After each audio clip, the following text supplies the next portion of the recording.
મહેનત ચાલુ છે હો દેરાણી જેઠાણી. એ દેરાણી જેઠાણી મહેનત પડે ઢોસામાં. હે જો બે અલગ અલગ કામકાજ કર્યા છે. કોપરાની ચટણી બનાવવાની એના માટેની તૈયારી, અને લસણ કટિંગ તો થઈ ગયું છે એકદમ ઝીણું બારીક મસ્ત. અને હું અત્યારે છું ને ચાંદલાના એક પ્રસંગમાં જવાનું છે, એટલા માટે તમે ઢોસા બનાવીને ખાઈ લેજો.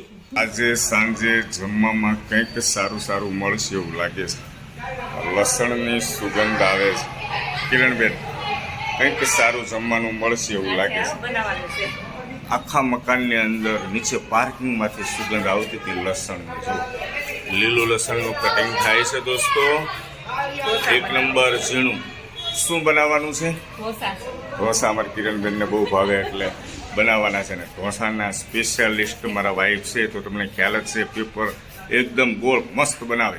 હે કિરણબેન, તમારથી બને આ ટાઈપના? નહીં, તમારથી જ બને હો. સાચું ખોટું આમ સામું જોવું. એક નંબર પેપર ખવડાવજો કિરણબેન ને. હવે શું બોલો તમે? બધાથી બને. હા, પણ તમારી જેવા ન બને ઈ પાકું 100%. સાચી વાત ને કિરણબેન? આવા ન બને જો કહે છે. હા